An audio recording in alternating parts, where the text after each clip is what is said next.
Hello दोस्तों, हम फिर हाजिर हैं आरसीसी एंड प्रीस्ट्रेस कंक्रीट के इम्पोर्टेंट क्वेश्चंस के पार्ट नंबर 3 के साथ। तो फ्रेंड्स, मैं हूं अंकित प्रजापति। स्वागत है आपका अपने चैनल इंजीनियरिंग गुरु में। बढ़ते हैं क्वेश्चंस की तरफ। तो फर्स्ट क्वेश्चन आप देख पा रहे होंगे यहाँ पे क्या है आपका। Hanger bar are considered as comparison reinforcement in beam when the area of hanger bar. देखिए ये क्या पूछना चाह रहा है। हैंगर बार जो होती है हमारी, जो हैंगर बार हम बीम में यूज करते हैं, considered as a compression reinforcement, उसको कंप्रेशन मेंबर कब कंसिडर करते हैं, जब उसका एरिया, जब उस बार का एरिया मोर देन हो जाए, ठीक है, less than 0.1%, greater than 0.2%, greater than 0.5% या लेस देन 0.05%। एक्चुअली अब मैं दिखाता हूँ आपको हैंगर बार्स होते क्या है। देखिए ये हमारा कोई बीम का क्रॉस सेक्शन है, ये हमारे बॉटम बार्स दिए हुए हैं। अगर हमारा कंप्रेशन में हमको रेनफोर्समेंट नहीं प्रोवाइड करना, बट हमको स्ट्रिप्स को बाइंड करने के लिए मिनिमम रेनफोर्समेंट तो प्रोवाइड करना पड़ेगा। मिनिमम नहीं, मिनिमम बोले तो केवल उनको स्ट्रिप्स को हमको बाइंड करने के लिए, उनको हैंग करने के लिए हमको हैंगर बार यूज करने होते हैं। तो उन हैंगर बार को इस तरीके से इस पर हम टाई कर दिया जिससे कि हमारे जो स्ट्रिप्स है वो हमारे रुक जाए और हमारा जो बॉटम बार है वो एकदम अपने पोजीशन में रहे। तो ये जो होती है हम इसको हैंगर बार बोलते हैं। अब ये हैंगर बार कितना होना चाहिए मिनिमम, अगर किस लिमिट के बाद इसको हम कंप्रेशन रेनफोर्समेंट बोलना शुरू कर देते हैं। तो is the right answer friends, is the right answer is greater than 0.2%। Okay, next question की तरफ बढ़ते हैं। इसके साथ number of treads in flight equal to, देखिए पूछ रहा है फ्लाइट में जो होते हैं हमारे नंबर ऑफ ट्रेड्स कितने होते हैं। जितने riser in flats, riser +1, riser -1, none of these. अब देखिए मैं बताता हूँ, पहला हमारा फर्स्ट आता है राइजर, फिर ट्रेड, फिर राइजर, फिर ट्रेड, फिर राइजर, फिर ट्रेड। और ये सपोज हमारे फ्लाइट आ गया, यहाँ पे हमारा फ्लाइट हो गया। तो यहाँ पे अब अगर काउंट करें, एक ट्रेड, दो ट्रेड, तीन ट्रेड, चार ट्रेड। अगर हम बात करें यहाँ पे, sorry riser, sorry 1 riser, 2, 3, 4 riser हमारे आ गए। अगर हम बात ट्रेड की करें, 1 ट्रेड, 2 ट्रेड और 3 ट्रेड, तो मीन्स हमारा 4 - 1 यानी कि 3 आया, एक कम है। तो यहाँ पे राइट आंसर इज राइजर -1। तो फ्रेंड, जो हमारा हाइट में होता है उसको राइजर, और जो फ्लैट होता है, हॉरिजॉन्टल होता है, उसको हम बोलते हैं ट्रेड। ओके, नेक्स्ट क्वेश्चन की तरफ बढ़ते हैं। इसके साथ clear cover is depends on the, देखिए इन्होंने पूछा क्लियर कवर किस पे डिपेंड करता है। ऑप्शंस क्या है, type of structure, environmental condition, both 1 and 2, none of these. अब देखिए टाइप ऑफ स्ट्रक्चर पे तो डिपेंड करते ही, जैसे कि हमारा कॉलम है या हमारा बीम है, फाउंडेशन है या कोई भी चीज़ है, उस पर तो डिपेंड करता है, आपने सब पता है, ठीक है। उसके डिपेंड करेगा कितना क्लियर कवर, जैसे सबके लिए डिफरेंट डिफरेंट, किसी के 25, किसी के 40 mm।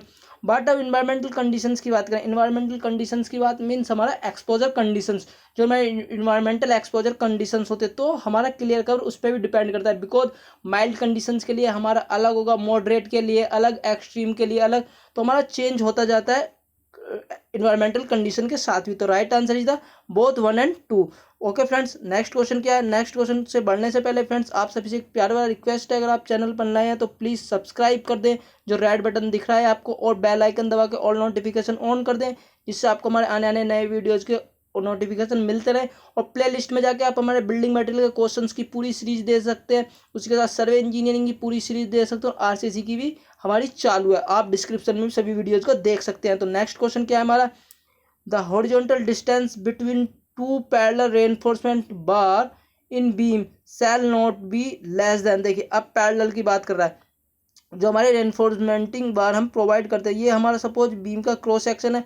अभी हमारे इसमें पैरेलल बार्स ही हमने दिए हुए हैं बीम में। ओके, आप देख पा रहे होंगे ये हमारे पैरेलल बार्स जा रहे हैं। अगर क्रॉस सेक्शन की बात करूँ, अगर मैं पूरे बीम का कुछ आपको साइड व्यू दिखाऊं तो कुछ इस तरीके से होगा, एक इसके उधर होगा, मतलब ऐसे ऐसे आपको दिखेगा कुछ इस तरीके। तो इनके बीच की मिनिमम डिस्टेंस पूछ रहा है, मिनिमम डिस्टेंस कितनी होनी चाहिए। तो ऑप्शंस दिए हुए हैं, dia of larger bar, maximum aggregate size +5 mm, both 1 and 2 and none of these. तो is the right answer friends is the both 1 and 2, दोनों पे ही ये डिपेंड हमारा करता है।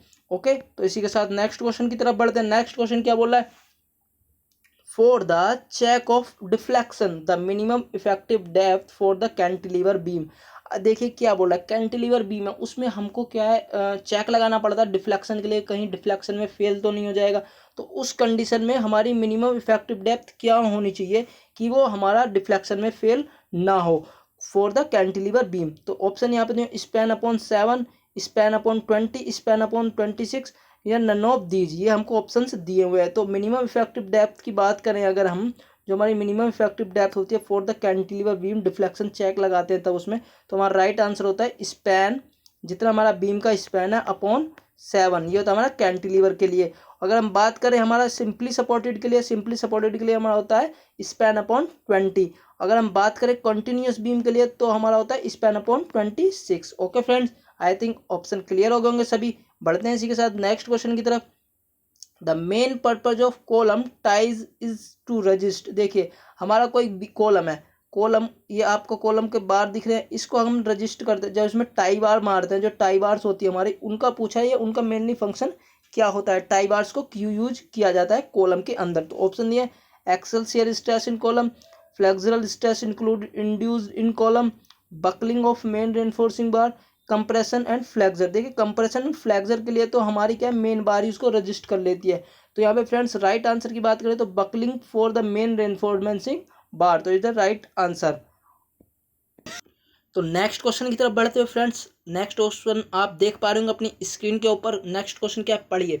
इन order to prevent the prestressing steel from corrosion unbonded tendons should be coated. देखिए ये क्या पूछ रहा है, जो हमारी प्री स्ट्रेसिंग स्टील होती है, जो प्री स्ट्रेस कॉन्क्रीट में हम स्टील बार को यूज करते हैं, स्टील केबल्स को यूज करते हैं, उनको unbonded tendons should be coated. देखिए अनबॉन्डेड टेंडन्स की बात करें, ये क्या होता है, ये वो होती है, देखिए जो हमारा प्री स्ट्रेस कॉन्क्रीट के अंदर हम केबल्स यूज करते हैं, वो काफ़ी ज़्यादा वायर्स का बॉन्ड बन के एक साथ उनको टाई करके तब वो केबल को बनाया जाता है। कई सारी बार्स होती हैं जो कि हमारे स्टील बार्स को एक साथ बॉन्ड करते हैं। तो उनको अगर हम सिंगली कर दें, उनको सेपरेट कर दें, तब उनको बोलेंगे अनबॉन्डेड टेंडन्स। मतलब उसको एक को अगर सिंगल को बोले तो उसको हम एक सिंगल टेंडेंट्स बोलते हैं। अब तो उन टेंडेंट्स को पहले कोट किया जाता है, तब उनका पूरा केबल बनाया जाता है, तब प्री स्ट्रेसिंग कंक्रीट के अंदर उनको यूज किया जाता है। तो उस स्टील को पूछ रहा है कोरोजन से बचाने के लिए हम किसका कोट मारते हैं उन अनबॉन्डेड टेंडेंट्स के लिए। तो ऑप्शन दिए हैं zinc aluminium, iron oxide, calcium chloride, none of these. तो is the right answer friends is the zinc aluminium. अगर मैं बात करूं iron oxide is responsible for the corrosion, ये तो मेन कोरोजन के लिए रिस्पॉन्सिबल होता है। इसी के साथ फ्रेंड्स अगले क्वेश्चन की तरफ बढ़ते हैं। मॉड्यूलर रेशियो, देखिए इनने पूछ लिया है, आपकी स्क्रीन पे आप देख पा रहे हैं, बहुत ही जबरदस्त प्यारा क्वेश्चन आरआरबी जेईई 2018 वाले में ये पूछा गया है। Modular ratio is stress in steel to stress in concrete, stress in concrete to stress in steel, lateral strain to longitudinal strain, none of these. तो friends is the right answer is the stress in steel to the stress in concrete, is the right answer. ये second option कुछ है ही नहीं, सिर्फ confusion के लिए। Third की बात करूंगा, lateral strain to the longitudinal strain is the Poisson ratio. Okay, ये आपको पॉइजन रेशियो होता है, समझ गए होंगे। तो उसी के साथ फ्रेंड्स नेक्स्ट क्वेश्चन क्या बोलता है, the maximum bar diameter that can be use in the slab of overall depth D is.